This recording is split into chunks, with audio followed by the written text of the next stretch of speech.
ঈদুল আজহার দিনের সবচেয়ে গুরুত্বপূর্ণ ইবাদতগুলোর মধ্যে অন্যতম হলো ঈদের নামাজ আদায় করা এবং হালাল পশু কুরবানি করা। এই দিনটি মুসলিম সমাজে ভালোবাসা, সৌহার্দ্য ও সহমর্মিতা ছড়িয়ে দেয়। হ্যালো এভরিওয়ান, আসসালামু আলাইকুম। কেমন আছেন সবাই? আশা করি সবাই অনেক ভালো আছেন আল্লাহর রহমতে, এবং আপনাদের দোয়ায় আমিও অনেক ভালো আছি। সবাইকে জানাচ্ছি ঈদ মুবারক।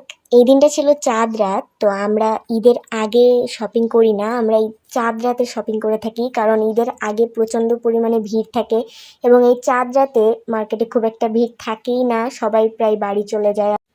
তাই আমরা এই চাঁদ রাতে গিয়েছিলাম মার্কেটে আমাদের তিনজনের জন্য শপিং করতে।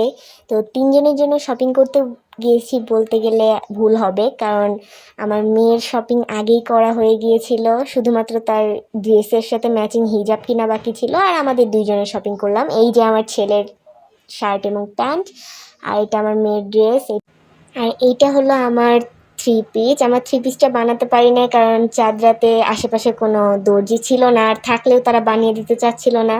যাই হোক, এর পরের দিন সকালবেলা আমরা চলে যাচ্ছিলাম ঈদের নামাজ পড়তে, কিন্তু নামাজ পড়তে যাওয়ার সময় আমার ছেলে এখন কোল থেকে নামবেই না, সে হেঁটে হেঁটে নামাজ পড়তে যাবে না, সেটা নিয়ে কত ঝামেলা। এই ঝামেলার কারণে আমরা তো ভাবছিলাম হয়তো নামাজ শুরুই হয়ে যাবে, কিন্তু সৌভাগ্যবশত নামাজ তখনও শুরু হয়নি। আমরা এসে নামাজ পড়লাম, তারপরে নামাজ শেষ করে এখন বাসায় যাচ্ছি। আমরা বাসা পর্যন্ত যাইতেই পারি নাই, তার আগে কল আসতেছে যে 6 জনই হাজির হয়ে গেছে, আমরা এখনো পৌঁছাই নাই কেন, আমরা গেলে তারপরে কোরবানি শুরু করবে।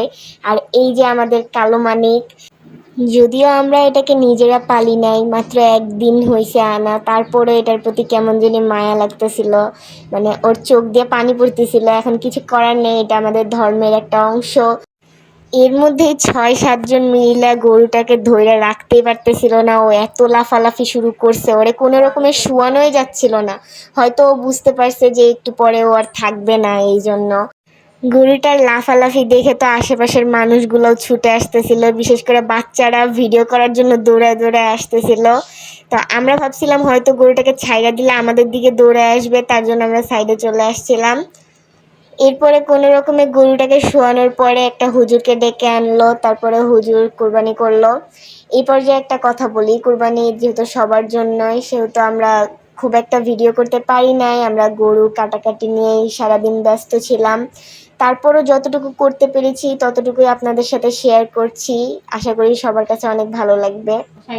আমার মেয়ে জীবনে এই প্রথম কুরবানির গোস্ত কাটছে, তাও কাটতে গিয়ে তার হাত কেটে গেছে অল্প একটু। তবে এইগুলোতে কিছু হয় না, কারণ কুরবানির গোস্ত কাটার আলাদা একটা মজা আছে।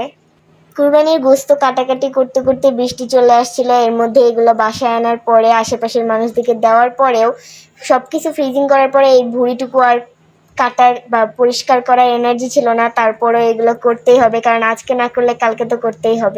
যাই হোক, আজকের মতো এখানেই বিদায় নিচ্ছি। ভিডিওটি ভালো লাগলে লাইক, কমেন্ট, শেয়ার করবেন।